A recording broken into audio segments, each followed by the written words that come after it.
can comment, and sign-in sheets in the chamber.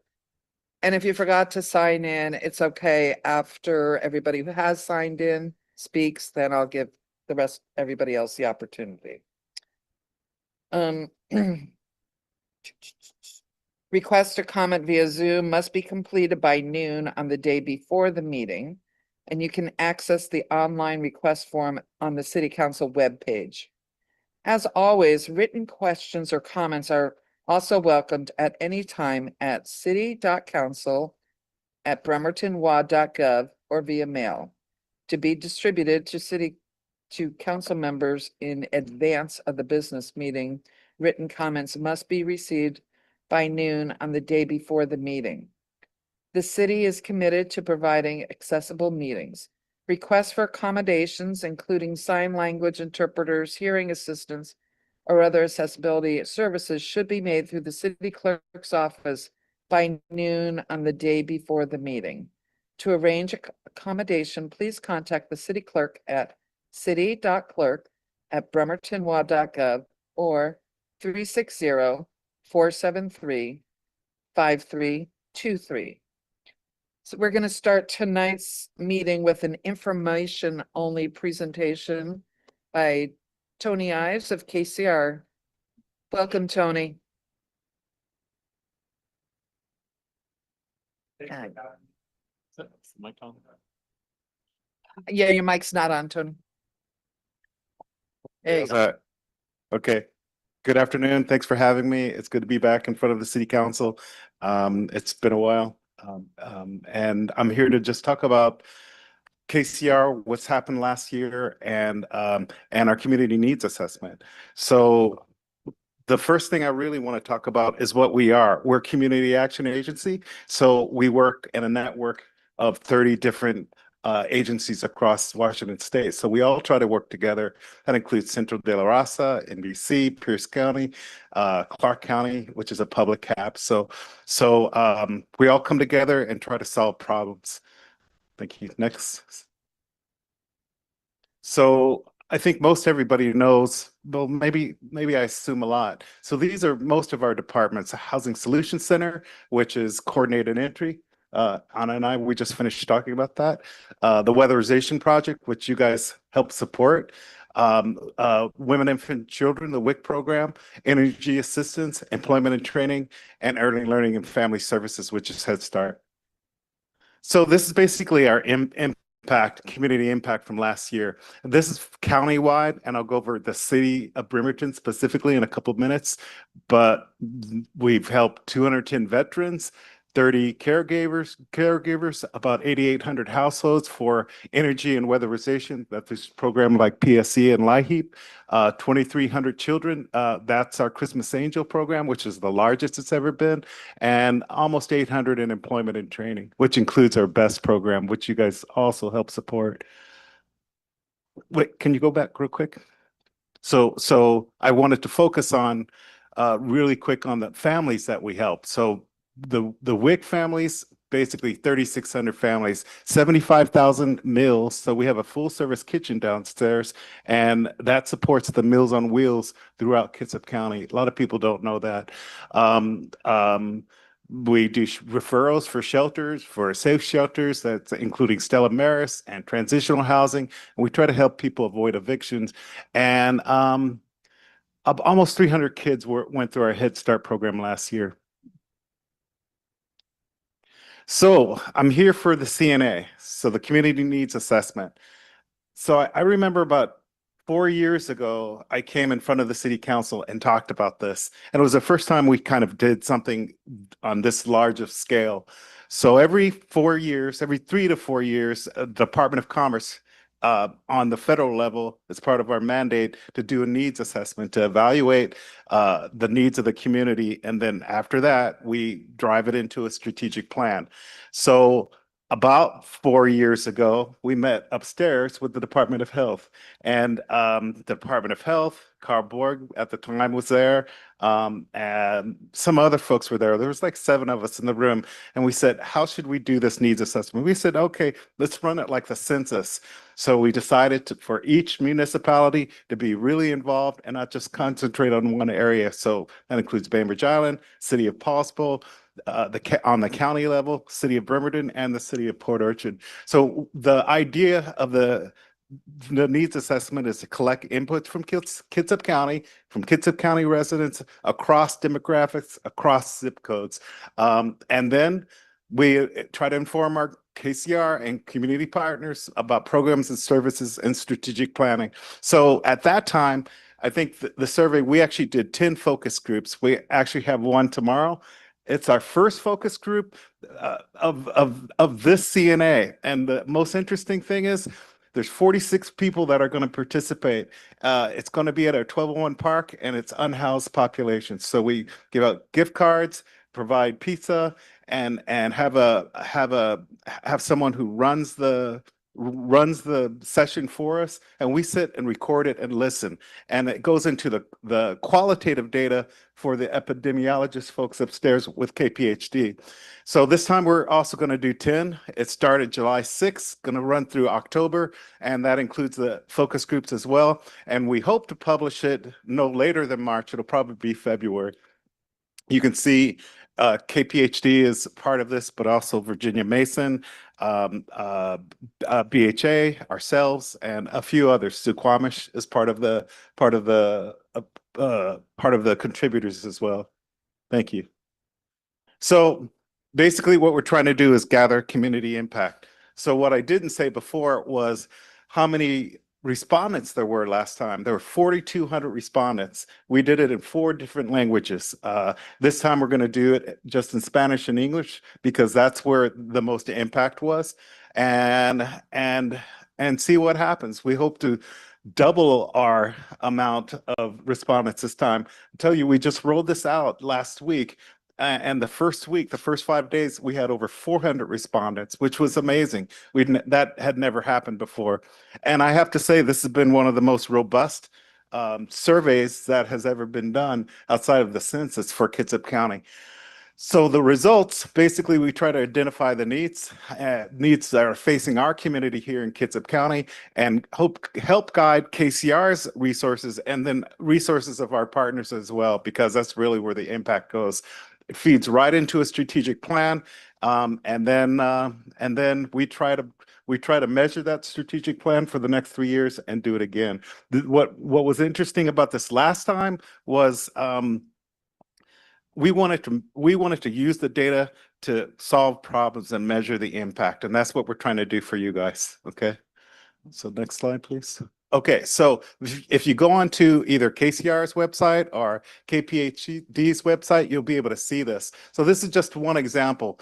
Remember what I had mentioned earlier was this was done by by zip codes and places where you live, places where you work. And the interesting about that is that was never something we were going to do, but talking to the Bainbridge Island Foundation, they said, hey, why don't you do this? Because Bainbridge Island in particular wanted to know the affordability of people that actually worked in City Hall, because a lot of people can't afford to live there, but they work there. So we did that for them, but it came out with some very interesting results across Kitsap County, places where you live, places where you work. So this is just an example of the dashboard that you can see, and we're going to basically recreate that for the next round.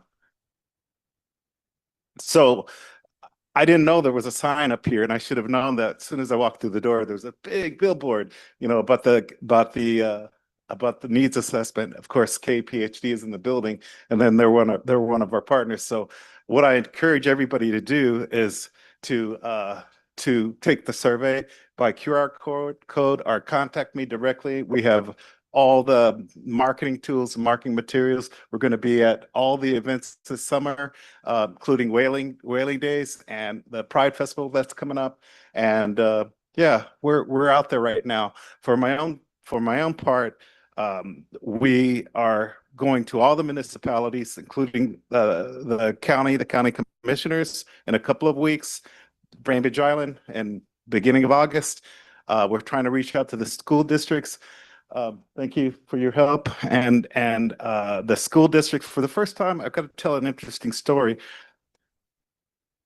Things have changed in 3 years here, well, all over the world.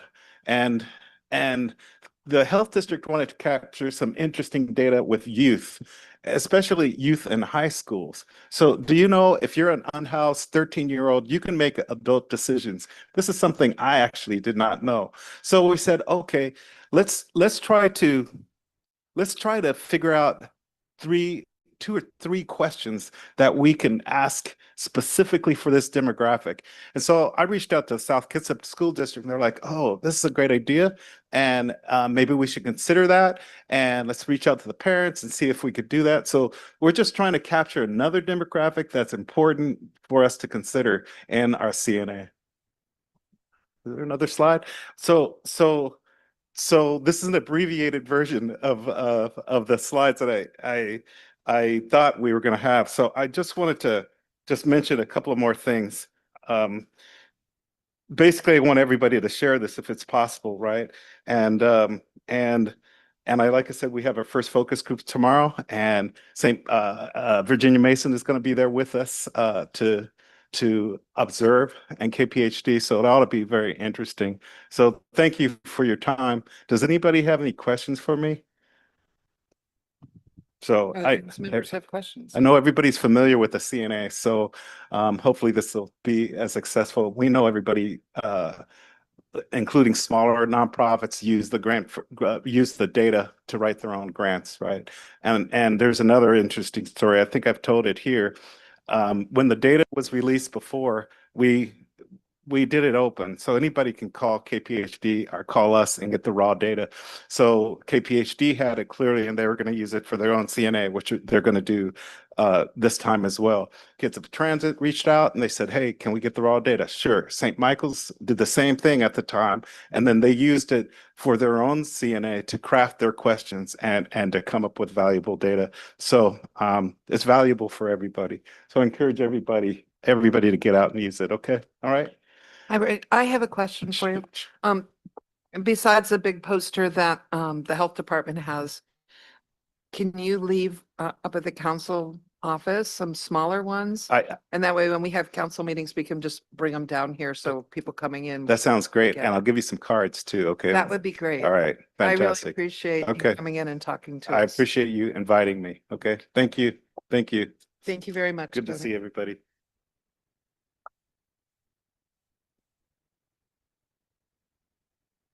Okay, next we have our consent agenda.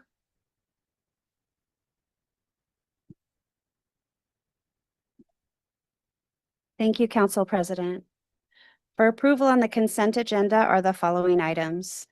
A, claims and check register. Approval of the following checks and electronic fund transfers. 1, check numbers 415469 through 415611, and EFT numbers V46608 through V46709 in the grand total amount of $3,187,876.89. 2, regular payroll for pay period ending June 30th, 2026, in the amount of $1,264,865.25. 3, retiree payroll for pay period ending June 30th, 2026, in the amount of $41,377.43. B, minutes of council meeting July 1st, 2026. C, minutes of study session July 8th, 2026. D, confirm appointment of Shannon Turner to the Bremerton Housing Authority Commission.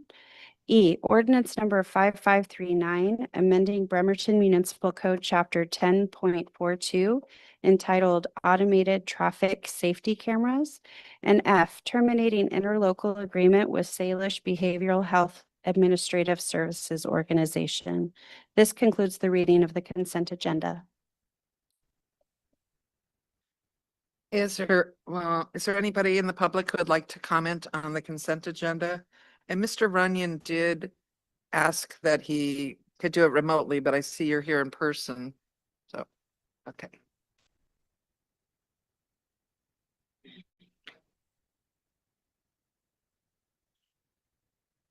It's on now.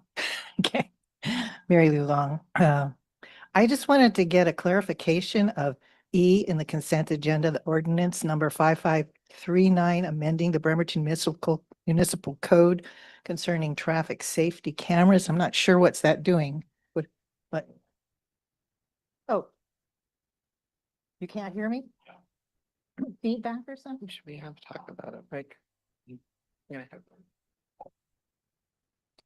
Can you hear me now? Yeah, we can hear you. Okay, I would just like to have a clarification of item E, the ordinance number 5539, amending Bremerton Municipal Code, chapter 10.42, entitled Automated Traffic Safety Cameras. I don't know what that's about. Well, we did discuss it at last week's study session, but perhaps our city attorney or finance director could just give a very brief, it's a code cleanup. It's not adding anything at this time. It's cleaning up the code. In what respect? So yeah, I can kind of add in a little bit. So there was a pretty robust discussion at the study session. So anything I can answer here, if you, they'll be on the recording. But state law prescribes for additional cameras to be used in cities, which are speed platforms in school zones, park zones. So this code revision aligns our code with state law. So that's all this is doing, is aligning with the state law, that RCW, if and when the city moves to enact any new camera, that would come back to council. So this is just a code revision to align with the state RCW. All right, thank you. Thank you. Mr. Camacho? Jose Camacho, friend of Smith Cove, Rock the Block. This is regarding Mr. Turner's appointment to the BHA Commission. It is very perverse when the city council has the power to appoint commissioners to the BHA, but the law is a law. And it's perverse because we've all seen the city, the council in particular, including Denise Fry, very particular, is actually at war with the BHA right now regarding the BHA hybrid shelter project. 3 statutes, and I would like Mr. Turner to realize this when he serves in the commission, forbid a city from forbidding a shelter to be placed anywhere dwellings are allowed. The Harrison Heights allows dwellings, the shelter belongs there.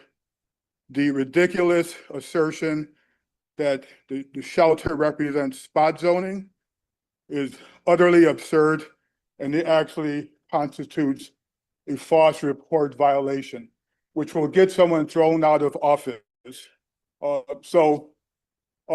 am saying this because there is deceit as a matter of policy in the city.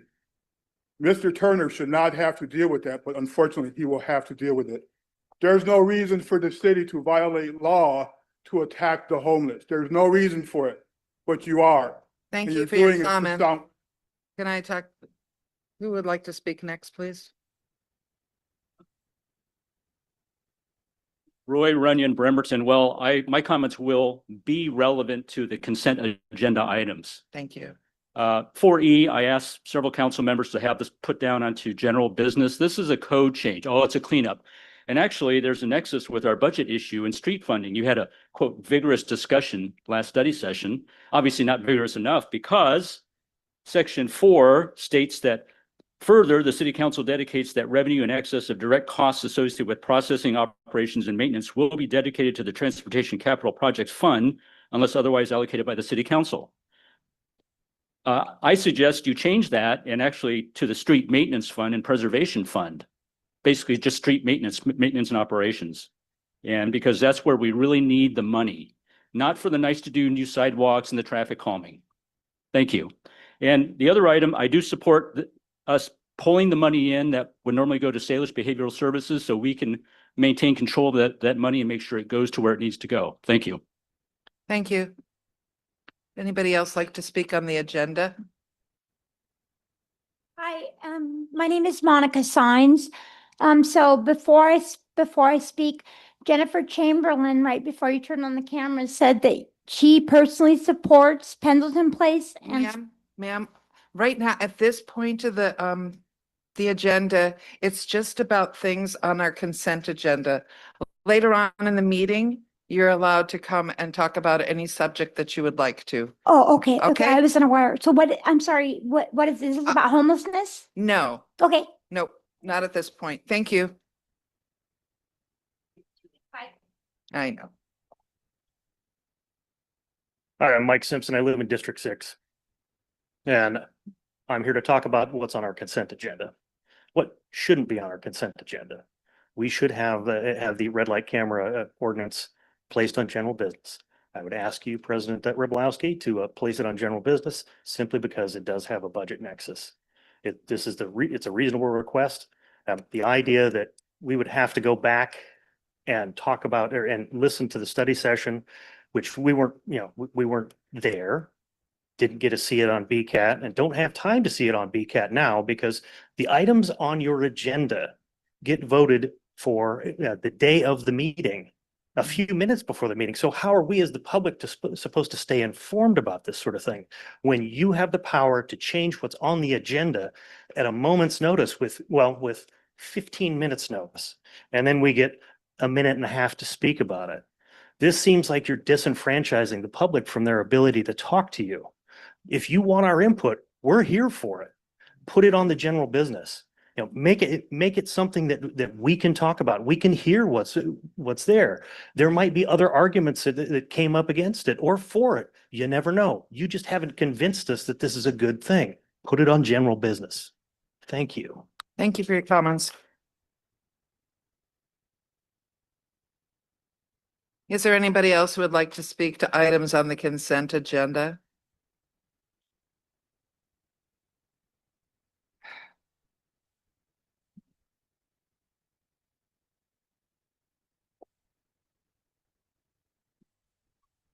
Oh, is there anybody? I think the only person who had signed up is here in person. So. All right, so. Council President, we also had the lists from the back, and I do Oh, I'm have sorry. a chance. Did you still want to? No? Okay. That's it. That's it? Okay. So nobody else wants to speak on this. All right. Seeing no additional comments, we will move to council consideration of the consent agenda. Move to approve the consent agenda as presented. We have a second? I'll second. Okay, we have a motion and a second. Is there any council discussion? Mhm. I'm reading the script. There's no discussion on consent. Yeah, I'm reading. Okay, I call for the vote, please. Councilmember Chamberlain, Yes. Fry, Yes. Camerata, Yes. Goodnow, Yes. Mochler, Yes. Tiff. Yes. Thank you. Ryblowski. Yes. Motion carries unanimously. This concludes the consent agenda. Okay, with no general business items tonight, we have next the mayor's report. Oh, Shannon. Oh, I'm sorry, Mayor. I'd like to invite Shannon Turner up first. I'm sorry. So Shannon is our newest Bremerton Housing Authority board member. The mayor appointed him and we approved his appointment tonight. So do you want to say a few words to the community? Sure. Mayor, Madam President, council members, staff. Wow. It's a long time coming, I guess, in my sense. I've been here for about somewhere between 15 to 20 years. And I would just like to say I am expressing my sincere gratitude for the confidence that you've shown in by possibly approving me to serve as one of the Bremerton Housing Commissioners. This is truly an honor, and I don't take this responsibility lightly. I also want to express my heartfelt thanks to the Bremerton Housing Authority for accepting and carefully processing my application and for making a recommendation to the mayor. I appreciate the time and the professionalism and the confidence that you guys are willing to place in me if I'm lucky enough to serve in this position. Bremerton is home. It's a community that has given me so much, and I look forward to giving back in this, possibly in this new role. I want to thank each member of the City Council for your dedication and public service. I know the decisions that you make are often demanding and require balancing many competing priorities. Your commitment to the residents of Bremerton is appreciated, and I'm honored to join you or possibly join you in serving our community. As a housing commissioner, I am committed to listening, learning, and working collaboratively with my fellow commissioners, the Housing Authority, the city, and the people of Bremerton. My goal is to support thoughtful, fair, and practical solutions that help expand housing opportunities while ensuring responsibility stewardships of the resources entrusted to us. I believe the best decisions come from respectful dialogue, transparency, and a genuine willingness to work together. I look forward to contributing in a positive way and helping strengthen the future of housing in our city. Thank you again, the Bremerton Housing Authority, Mayor Greg Wheeler, and the Bremerton City Council for your trust, most importantly, your confidence within me. And I am very humbled, and I'm really excited about stepping into this new role to do just that. I promise I will do my best, and I promise to the city and this community that I will hear, I will listen, and then I will be a voice to do the very best I can do to help Bremerton grow and become better than what it already is. Thank you. Thank you.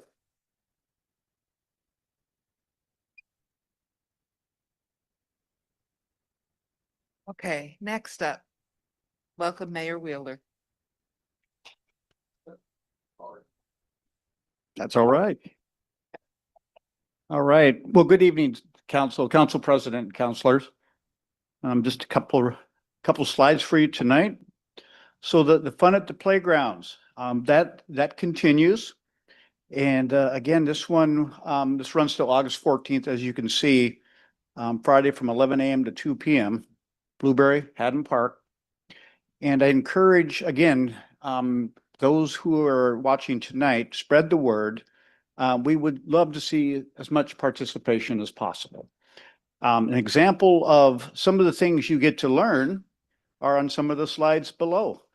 So our students that the last session got to learn from the Bremerton Police Department a bit about the K-9 team, and got to see some of the drills, the skills of the K-9 officers, and of course, all the officers, the commission, including the dog, who is a commissioned officer.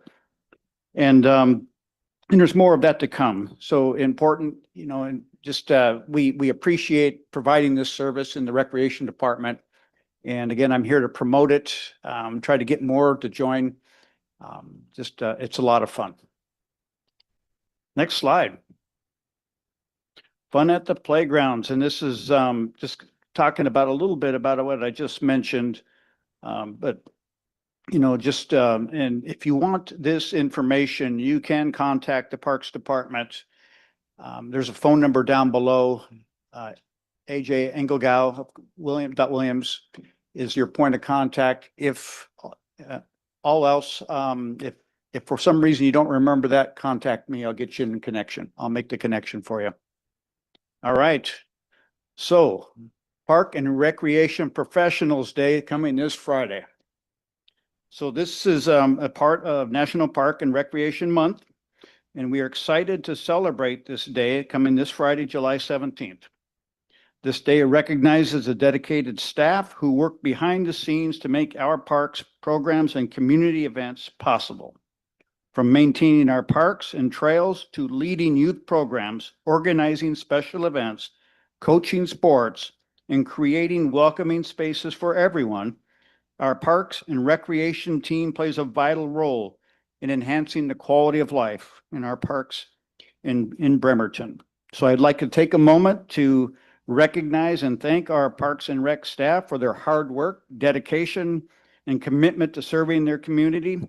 Their passion and teamwork truly are the power behind everything we do, and we are grateful for the positive impact they make every day.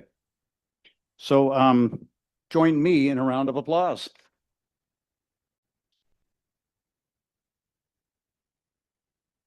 All right, next slide. All right, so obviously we're saying goodbye to Old Marine 20. And Where'd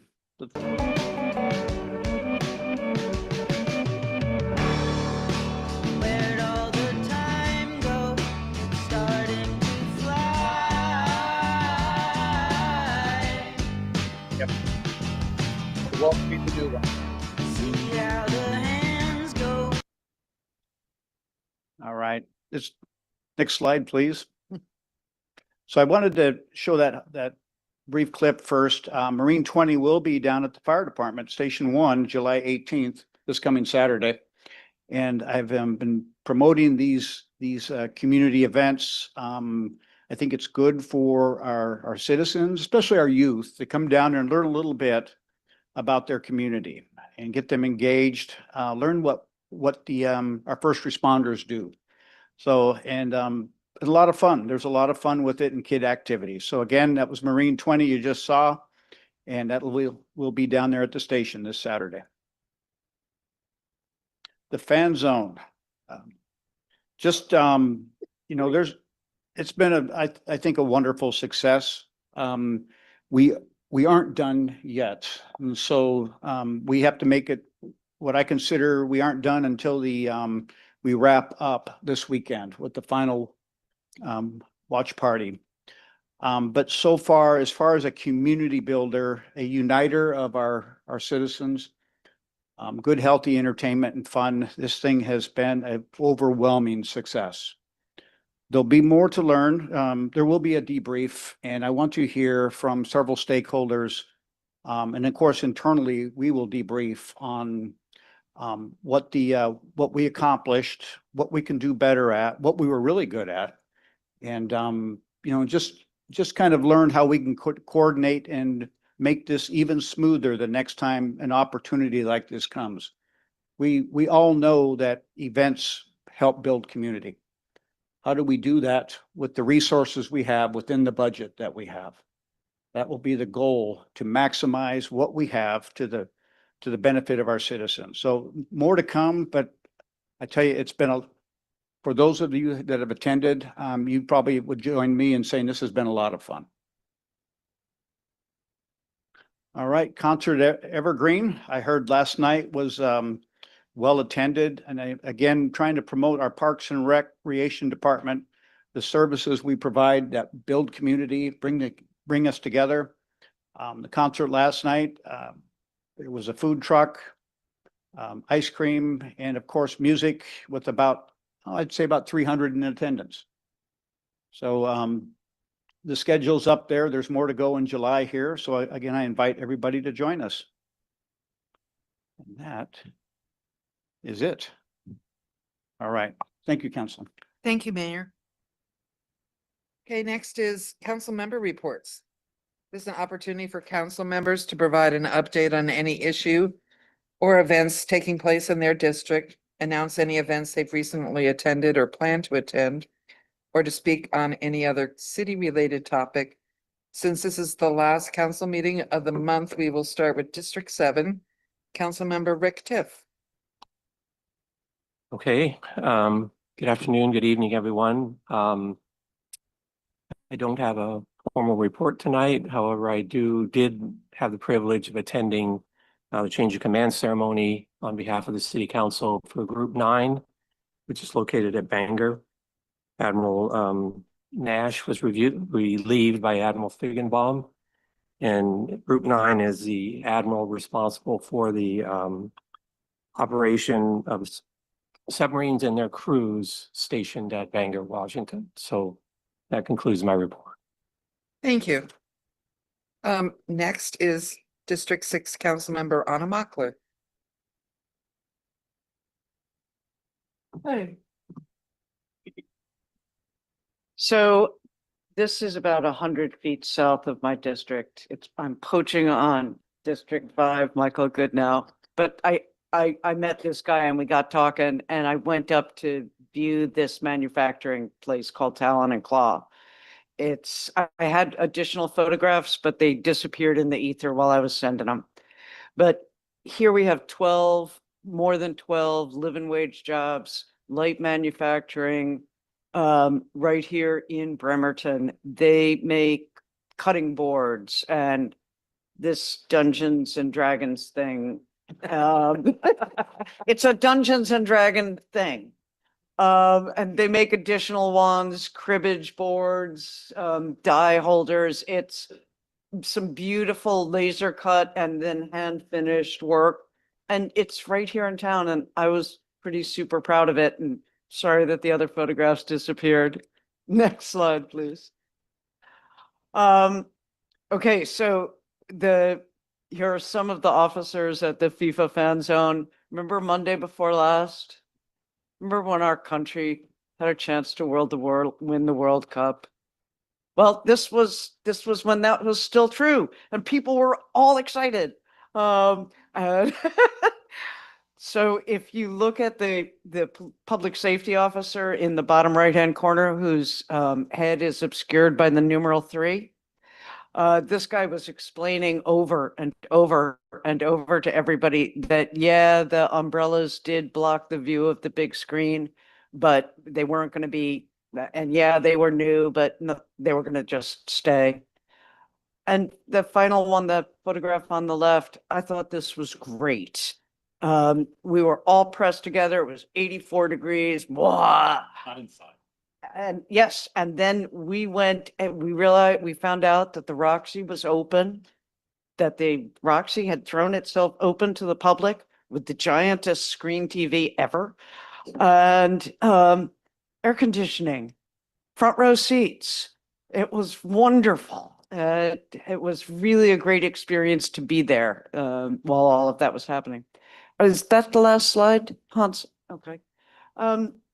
Really, the only other thing I wanted to say is that, again, Star of Hope, 13th to 11th, Callow to Wyckoff is going to be applying for permits very soon this fall. And we are setting up an open house at St. Vincent de Paul, which is Star of Hope, which is the moving force behind Star of Hope. So keep your calendar clear for early September. And stay dry, stay hydrated. Thank you. Next, let's hear from District 5 Council Member Michael Goodnow. All these things make me think of other things. We're going to hold on this slide for a bit. I used to serve on a submarine in Group 9, so that brought up memories, and obviously the air conditioning. Thanks for the shout out. Actually, I want to talk about something. So a week ago, so last Wednesday, I believe, there was a violent attack up by the bus transfer station on Wheaton Way. The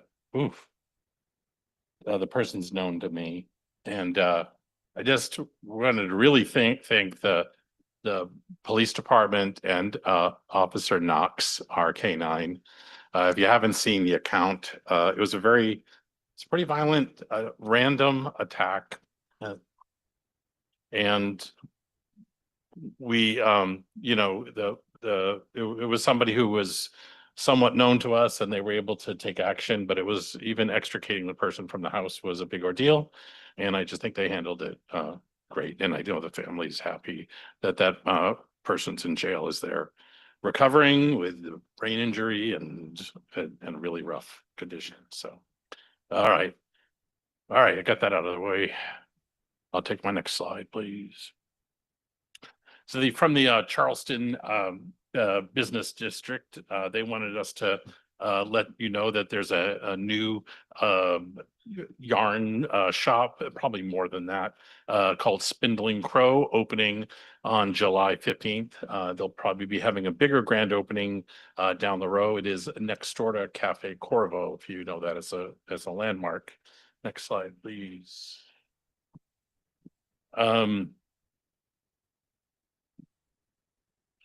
So also in the same vein, Callow Fibers, a fabric and yarn shop, is opening up. That's going to be closer to the Charleston, the old movie theater, the old Grand movie theater on Callow. And they're opening July 25th. And I love all this because for a long time I've used the phrase "make it on callow," and I just love that you can get things repaired there and you can get things that are made there. So anyways, that's kind of exciting. Next, a little congratulations to George Sternberg or Stenberg, recognized his expertise in photography. There's a longer article if you're interested. You can use that QR code to find the article. And then the last slide, the new Charleston Business District newsletter is out. And again, there's a QR code there, and it highlights David McBride, who is one of the new board members of the Charleston Business District. And last, just a reminder, I've shared this slide already, but Kitsap Pride is this weekend. So we kick off Friday on the fantail of the Turner Joy. We have a festival from 3 to 8 at the Kitsap County Fairgrounds. So if you can come out and celebrate, this is the 30th year that Kitsap Pride has happened in our community. And it's something I'm very proud of, and I've been involved for 27 years. So that's all I have. Thank you. Happy Pride. Thank you. Next, let's hear from District 3 Councilmember Christy Camarada. I think slides. So I tend to wander. And so this is a report from not District 3 because I was lucky enough to be over in Rick's district in District 7 at the air show this weekend. I think it's just this slide and another slide of like not so good photography from the absolute very beginning of it, because I had every intention of taking good photos while I was there because I was, working and doing my job. But about 3 planes into it, I got completely distracted. It was a wonderful time and realized as we're leaving, I didn't take any more pictures. So these are like the worst pictures for the best reason. So I just had to highlight that because I went to send these to the thing and I was like, oh my gosh, I did a terrible job. That's wonderful. We only have 3 minutes, so I'm going to move on to the next thing. On Facebook, I saw that the City of Bremerton, the Public Works and Utilities Department has a survey out, and it is asking what sort of trees they should be giving out. So if you guys are unfamiliar with this program, I think it's once a year, but I've actually participated in it. And in my front yard, I have a Japanese snowbell that is amazing. And this year was so fragrant, it actually smelled up the inside of my house from just one tree that I was actually lucky enough to get from the City of Bremerton. So what they do is once a year, you can sign up for it. So, keep your eyes open for when it actually opens. But this is the first time I've ever seen a survey that they have, I think, 12 trees, and they're asking you to pick which 4 you might be interested in. So that they can do the ordering. And it's just such a neat program and really put some great landscaping here in Bremerton, and it is no cost to the homeowners. So it is amazing and I love it. And that's, I think I'm close to 3 minutes on that one. So good. Okay, thank you. You actually had another minute, but that's okay. Next, let's hear from Council Vice President and District 2 Councilmember Denise Fry. I have no report tonight. Okay. All right. Well, thank you. And Jennifer, you can't have her 3 minutes. Are you sure about that? Next up is District 1 Councilmember Jennifer Chamberlain. Hi. All right. So I wanted to kind of just show you guys a little bit different angle of Willow Street. This was a street that we had some constituents complain about car hoarding. This kind of gives you a little bit of a different angle on it. So you can see near this the residents, the line of cars that you see right there is one set of the vehicles that our neighbors complained about. And I think we're going to have some solutions, some ideas coming to council soon on how to kind of deal with this. And I just want to make sure that y'all know this isn't a situation where folks are living in the cars. This is a situation where a neighbor is hoarding cars and potentially fixing them, having kind of like an unregulated repair, something going on, which has its own, ecological hazards, not to mention just super inconvenient for the neighbors to for parking, for getting by on the sidewalks. So more will be coming to council about that. Do I have any other? Oh, and as always, I have to advertise our cleanup. This is a super successful, wonderful community building activity, and you get free coffee, you get a free donut, you get a free t-shirt. Show up at Cafe Perfetto this Saturday at 8:30 a.m. and start going out with folks at 9 a.m. You even get all the things that you need to pick up the trash, the little grabber. You get a safety vest as a program supported from the county, actually. And the last thing that I just want to talk about is I hope that folks go out and have do some exploring over the next few days. We're having some negative tides, and I wanted to get a picture of Lions Park. There's so many neighbors who are out there exploring, and I just thought it was really cool for folks to be out there and seeing what's going on. We're going to have negative tides until Friday, so go see what you can find out there. All right, that's it. Thank you. Next, I have a couple slides. Can I go to the next one, please? 4th of July, it was a mess all over town. The ordinance as we have it was not followed. Several years ago, before I was on council, the ordinance was changed to allow people more days to shoot off fireworks, and then we don't have the police to go around and enforce this because they're busy with a lot of calls on the 4th of July. I've been asked by some to start a petition to consider a county-wide ban, but I'm an elected official. I can't do that. If you want to start a petition, if you feel that that's important, please do it. I'll sign it. Next slide, please. So we had a community survey out from City Council. We had 120 people who responded. Well, we actually had like 126, but 6 people cheated and tried to do it twice. So we caught you. The results are going to be discussed at our August 12th study session. So, and if you want to be on council email lists so you get information quicker, please just send an email to city.council and ask us to put you on our general email list. Next slide, please. Sorry. So there's a lot more ways we've been updating the website with the help of the city's webmaster. And so there's a lot of information that you can now get on the city council website. You can get updates, you can stay informed on topics. We have a lot of information there on what we discussed at a study session. The agenda packets, you can reach through that area too. So if you want to understand more about what we're voting on, it's a good place to go look for updates. Next slide, please.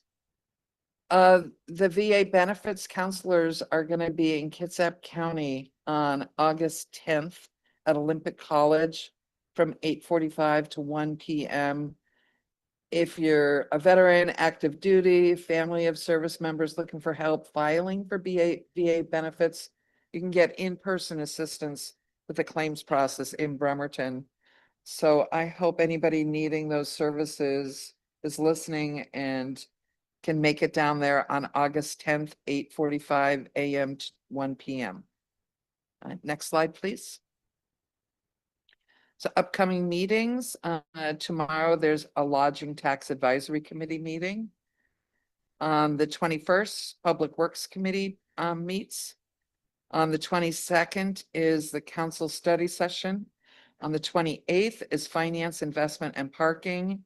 And I just want to remind everybody, because there's 5 Wednesdays this month, we don't meet on the 5th Wednesday. So there's going to be a jump between our study session on the 23rd and our next council meeting, which will be August 5th.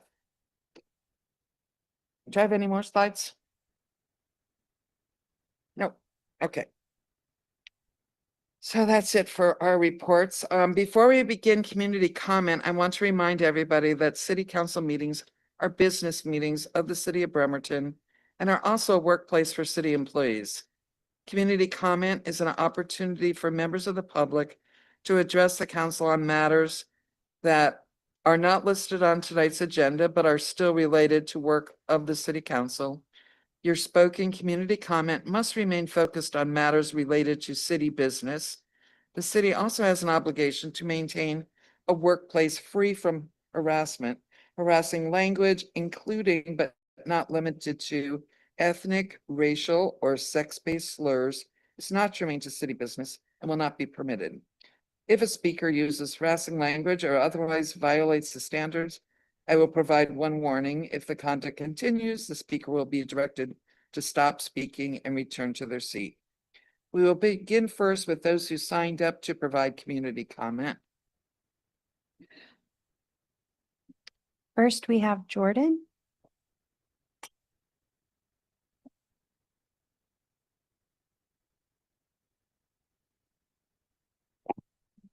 Good evening, council. My name is Jordan Almodovar. I am a concerned neighbor regarding the proposed homeless shelter at 1231 Sheridan Road. My family lives on the next road following the field that is being proposed for this low barrier homeless shelter.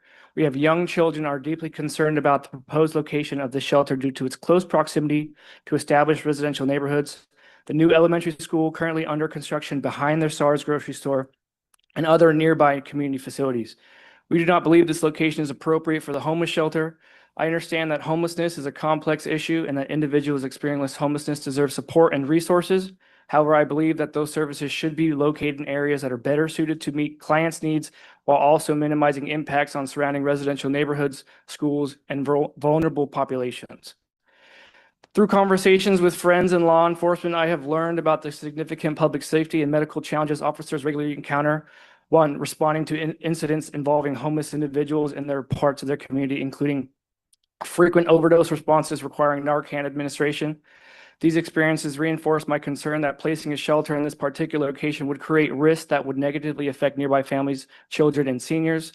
The proposed site is especially concerning because it is directly across the street from Bremerton High School athletic fields, less than 1,400 feet from an elementary school, located within an established residential neighborhood, and within 1,500 feet of 3 senior care facilities. I respectfully urge you to. Your time's up. Thank Thank you.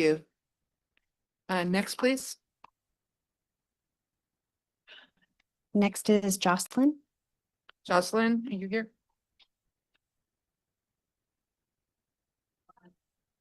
Oh, you're walking unassisted.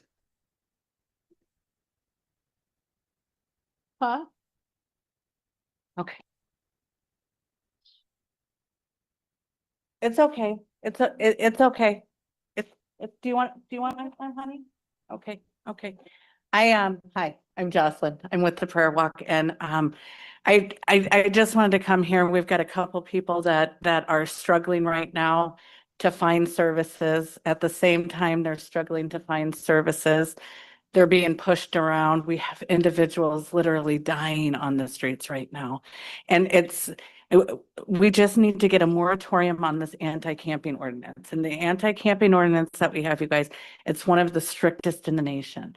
And if we don't have any resources for them available, we have nowhere for them to go. So they are going out into places where they have no business going. They're hiding. We're not able to see them. We're not able to help them. And they're really, really, really struggling. We need to be able to, I don't know where the misinformation's coming from on the homeless shelter to individuals on what is actually being proposed at this point in time. But it's not going to be a low barrier shelter anymore. And so it's not going to have those problems. There's a lot of ways that we can make it safe, but let's get them in one place so that we can help them, because we've got a lot of hope happening on the streets. And there are people wanting more. I've got Patty out here in the audience right now, and I hope she has the courage to share her story, because she's on Social Security, a fixed income. She just needs a little more help. And we're going to end up moving these people out. And I'm one of those who has used resources here. Thank you. Thank you. Let's have Monica come up and speak, please. Okay, so but I watched it on KCAP, but I'm not sure which one I'm supposed to. Okay, you don't have to do anything. That it's on, so there's Okay, gonna. oh, start it. If the light turns yellow, that means you have 30 seconds left, and when it Tell turns me when red, to you're. start. Okay, Start now? right now. Okay, first I'd like to say my name is Monica Sines. I'm a homeless individual. And before it started, I'm aware of all of you, but Jennifer said that she stated that she personally supports Pendleton Place and she spoke for you guys. You do support it. Okay, including the city attorney, Kylie. So I'll be available afterwards to show videos or different things, screenshots of what actually goes on there. There's only 31 original residents because law enforcement has asked me not to speak about it. It's FBI and IRS is involved. And you guys are very well aware, there's only 31 residents that they started with, and someone just died 2 days ago. So I have firsthand information. That is run by BHA, and that is also run by Kids Mental Health, and it's taxpayers' money. So I will be filing a suit against the city, and I'm sure Kylie's very well aware that of all the crimes that are committed there, because she gets them. So I'd like to speak about the homelessness. If without KCR, without St. Vincent's, without the Salvation Army, who am I leaving out? Without PCHS, I would not be alive right now. And you guys shut down that, but you have the taxpayers paying over $30 million plus now to keep Pendleton Place, a drug den, open. And you're doing nothing about the community down there. Thank you. Thank you, Monica. Do we have other people who signed up? Okay, so now anybody who would like to come up one by one, please, to give comments if you like. Roy Runyon in Bremerton. Well, I'm kind of disappointed in performance of the council because you violated your own rules. You allowed someone to violate the protocol and the order of business without interrupting him. And then you interrupted another member of the public. You treated people unfairly. I'm disappointed. If I had a yellow card, I'd be flashing my yellow card right now. Anyway, so think about that in future. You're all responsible. Any one of you could have interrupted that individual and reminded him to make his comments during the public comment period at the end of the meeting. But you didn't do that. I want to speak about the budget crisis we're facing. You know, since Greg Wheeler became the mayor, actually, when I left office in 2015, we had 356 full-time employees, and today 409 employees, 409 employees. And I don't see where the city of Bremerton fiscally is generating the revenue to sustain all of that. And now you're having discussions about budgeting. You're going to have your retreat, and I provided some input into some folks. But we need to get serious about this and, you know, drop the vanity projects that as politicians, you can say, this is what I built. You need to maintain the city. We need to maintain public safety, police and fire without overtaxing residents and businesses. Thank you. Thank you. Are there other people who would like to speak?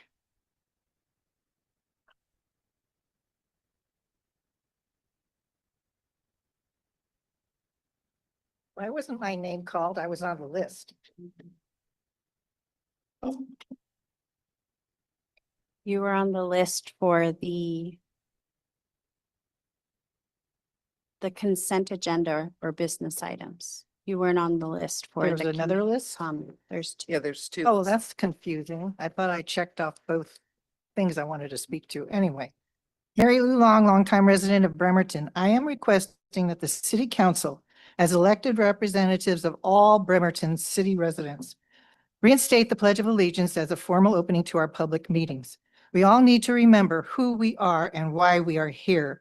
The pledge reminds us of the Constitution and the values we share in a contract with each other as Americans. Freedom of speech is the first and most important contractual agreement we make as citizens of the United States. You restricted speech and paused public recognition. You continue to limit public input. If all of you agree to equity, then all council and staff and mayoral reports should be limited to the same amount of time, 90 seconds. I noticed you had 3 minutes, each one of you, and Mayor had more. Maybe we should go back to the 3 minutes so people can actually say all that they want to say. People can, you must be given freedom to express your discontent, frustrations, and disagreements with policies that you impose on all of us. You may find it alarming, distasteful, and possibly even racist by some statements that are made, but this is the way to identify those who are out of step with common sense and decorum. With that, I have just enough time to say Pledge of Allegiance. I pledge allegiance to the flag of the United States of America and to the republic for which it stands, one nation under God, indivisible, with liberty and justice for all. Good job. Thank you, Mary Lou. Are there other members of the public who'd like to speak?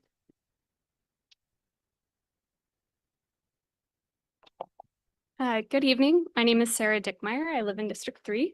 I moved to Bremerton a few months ago. As a newer resident, I want to express my support for the proposed Sheridan shelter, which I also plan to communicate to the Planning Commission. But really what I wanted to share today is what I want to see from my city on homelessness in general. Right now, there are not enough places for people to go. There aren't enough overnight shelter beds or services or affordable housing options, not in Bremerton or the whole of Kitsap. There's not enough money in the city or the county budget to fully meet or respond to that need. In my day job, I work for a supportive housing provider based out of King County, engaging with 4 different cities and their distinct neighborhood and community dynamics. Issues like this are hard. The Sheridan location, the discourse, the process, I understand that none of that has been ideal, but neither is the reality of homelessness. Today, there's a proposal and resources on the table. It's not enough in the grand scheme of things, but it will be life-saving for the people it will serve. What other proposals do we have right now? And what else would be progress? Whether it's this project or another down the road, I want my government to do what it can to make it easier to build shelter and open faster. Not merely say yes, but actively accelerate. We rarely have enough choices in front of us to say whether one place or project is the best we can do. But the right choice is anything that gets more people inside than if we otherwise did nothing. Thank you. Thank you.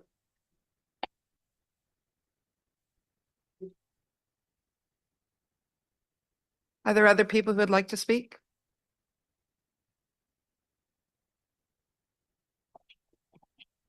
Go. Go ahead, sure. Hi, I'm Chris Brown, and a lot of negativity comes. So I want to share a sweet story. We met a homeless lady about almost 6 years ago down on the street. She was active addiction. And my grandma's granddaughter. She didn't know she was pregnant. And we loved her and loved her and loved her until she learned how to love herself. I would like to say that she has provided her 5-year-old daughter with housing since she was a baby, since she was about 1. And we just got to go watch this baby, this miracle baby, graduate kindergarten with the mom and the dad at the graduation. So a lot of people say that we enable, and I call it loving. Loving till they know how to love themselves, loving till they trust themselves enough to love themselves. And I would also piggyback, I would beg for there to be looking into Pendleton House. I too have information, but thank you so much. Thank you. Is there anybody else in the public who'd like to speak?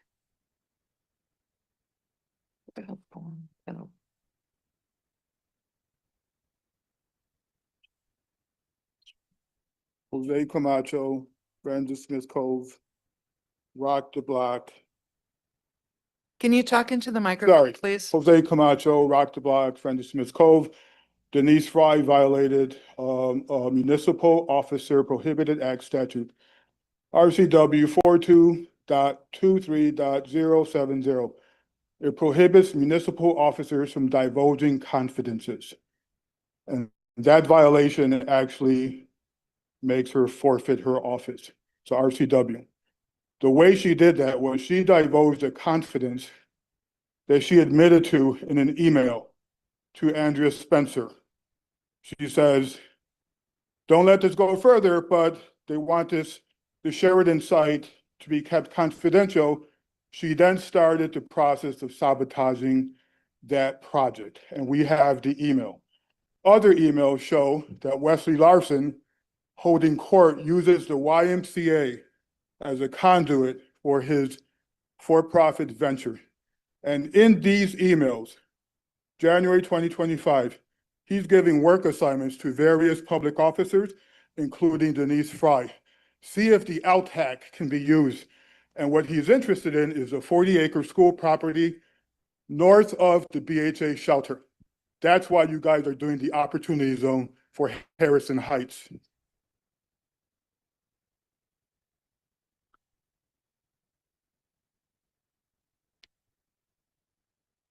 Evening, Council. My name is Chance Corey. I live in District 5.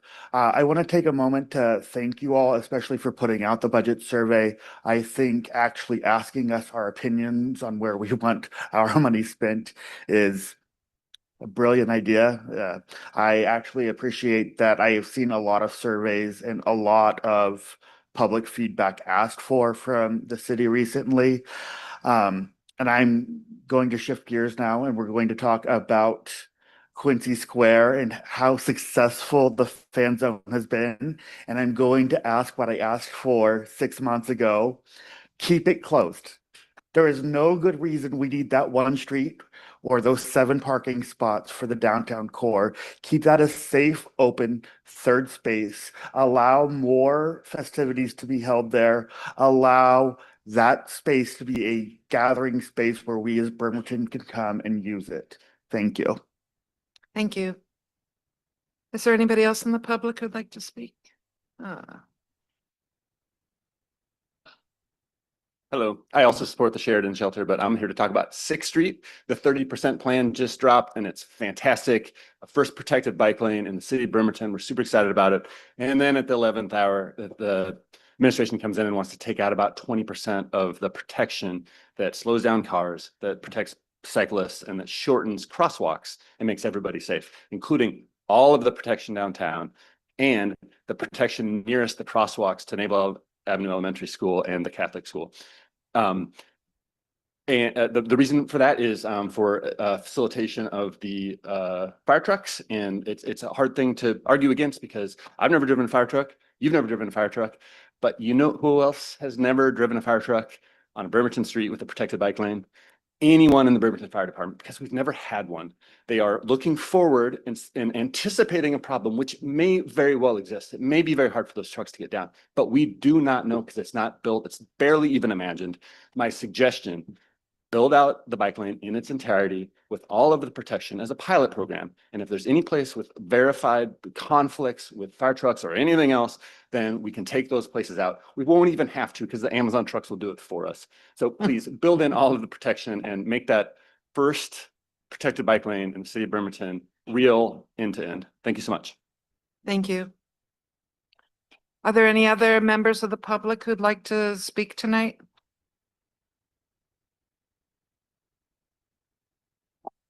I'm Mike Simpson. I live in District 6.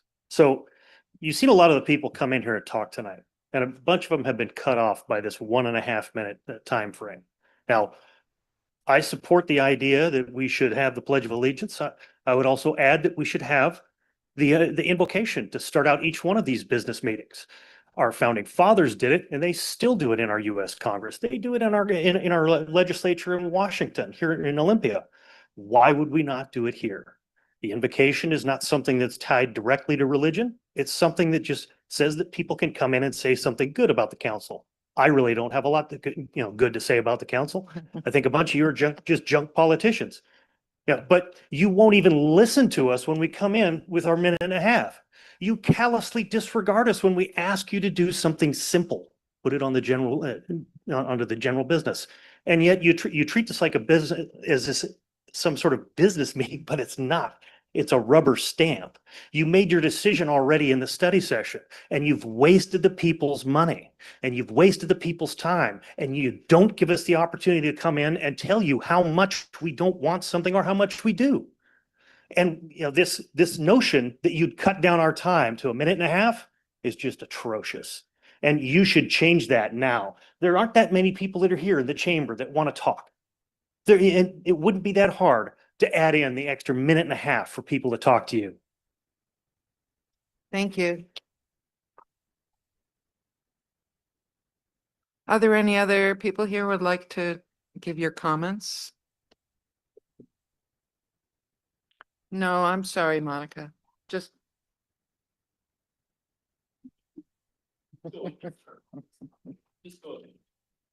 Okay, well, if there's no other community members who'd like to talk, I adjourn tonight's meeting. Thank you, everyone, for coming.